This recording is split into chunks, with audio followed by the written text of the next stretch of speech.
Თავისუფლების შემზღუდავი კანონპროექტი უკვე ატვირთულია პარლამენტის ვებგვერდზე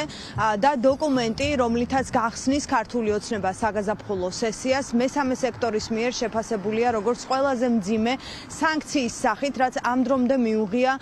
ქართულ ოცნებას ბოლო წლების განმავლობაში და რომლის მიზანიც ყოფილა ხელისუფლების მხრიდან რეპრესია განსხვავებული ადამიანის განსხვავებული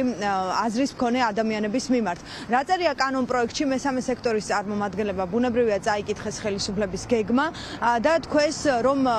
ის თუ როგორ ფუთავს ამ კანონპროექტს და საკუთარ მიზნებს ხელისუფლება არ შეესაბამება იმას, რაც დოკუმენტში არის ჩაწერილი, გამომდინარე იქიდან რომ ეს რეგულაციები შეეხება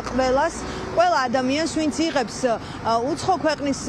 ქვეყნიდან დაფინანსებას და ქართული ოცნების სამიზნე ხდება ყველა ადამიანი, ვისაც აქვს ამ ტიპის ჩარიცხვა, გამომდინარე იქიდან რომ თუკი ხელისუფლება ჩათვლის რომ რომელიმე მოქალაქის მოქმედებები, მისი განწყობები, გამოხატული პოზიცია ეწინააღმდეგება და არის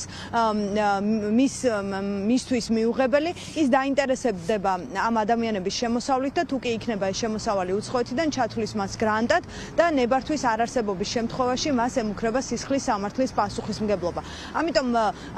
ამბობენ იურისტები, რომ ეს არის ყველაზე მეტად რეპრესიული კანონი, რაც ამ დრომდე მიუღია ხელისუფლებას და რომლის მიზანით შეიძლება იყოს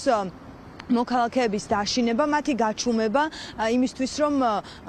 მათ უკვე უარი თქვან საკუთარი პოზიციის ღიად გამოხატვაზე. ინიცირებული ცვლილებები რეალურად არის გაგრძელება იმ რეპრესიული კანონებისა, რომელიც საქართველოში 2024 წლის შემდეგ მიიღება.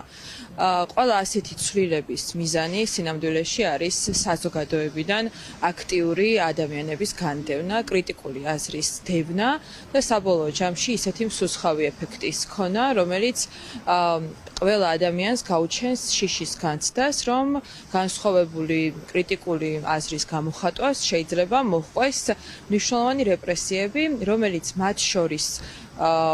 გულისხმობს სისხლის სამართლებრივ პასუხისმგებლობასაც კი. ყველა ასეთი კანონის მთავარი გამოწვევა არის ის, რომ ის იმდენად ბუნდოვანია, რომ ადამიანი ვერ იგებს თუ როგორი უნდა იყოს მისი ქცევა იმისთვის, რომ კანონთან შესაბამისობაში მოიყვანოს. ეს არის ასეთი რეპრესიული კანონებისთვის დამახასიათებელი, რაც საბოლოო ჯამში მისი პრაქტიკული აღსრულება თუ შიში იმისა, რომ ის პრაქტიკულად აღსრულდება, აღწევს საბოლოო შედეგს. ეს კანონი შეეხება ყველა ადამიანს და არა ადამიანთან კონკრეტულ ჯგუფს, ნებისმიერ ადამიანს, საქართველოს მოქალაქეს, რომელსაც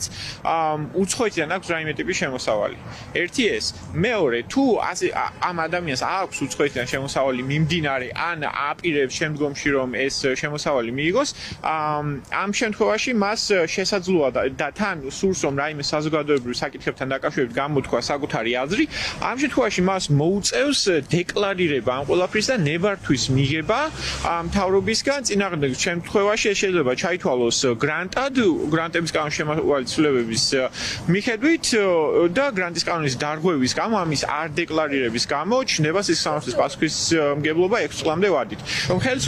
ხელისუფლებას უჩნდება უმარტივესი შესაძლებლობა, რომ როცა გაუხარდება ნებისმიერ დროს კონკრეტული ადამიანები დააკავოს. არსებობს ასევე ფარა, რომელიც უცხოეთში მყოფ საქართველოს მოქალაქეს მიიჩნევს უცხოელად და მათგან გამოგზავნილ თანხებსაც უცხოურ გზავნილებს უწოდებს და აქ თუ გვაქვს სისხლის სამართლებრივი პასუხისმგებლობა 6 წლამდე ვადით, ფარაში არის სისხლის სამართლებრივი პასუხისმგებლობა არ დარეგისტრირების გამო 5 წლამდე ვადით. მიზანი არის ის, რომ ნებისმიერ ადამიანს თუ მას სურს საზოგადოებრივ საკითხებთან დაკავშირებით აზრის დაფიქსირება, რაიმე პროტესტის გამოთქმა და ასე შემდეგ, ან არ ქონდეს რაიმე სახის შემოსავალი უცხოეთიდან, ან თუ ეს ექნება, მაშინ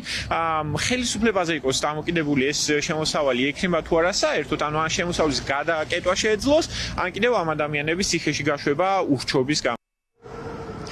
ეს კანონპროექტი,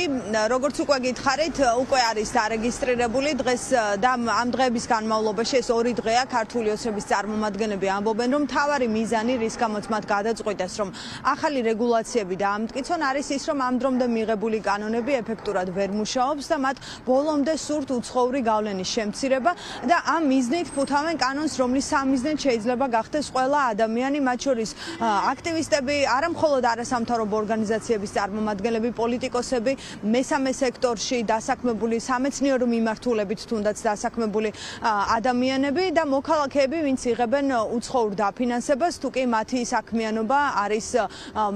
ხელისუფლება მიიჩნევს, რომ არის პოლიტიკური, შესაძლოა მათი გადარიცხვები ჩაითვალოს გრანტად და შესაბამისი პასუხისმგებლობა დააკისროს. ოცნება ამბობს, რომ ამით აღრმავებს ის ქვეყნის სუვერენიტეტს. მომავალი კვირიდან უკვე სამშაბათიდან დაიწყება ამ კანონპროექტების განხილვა.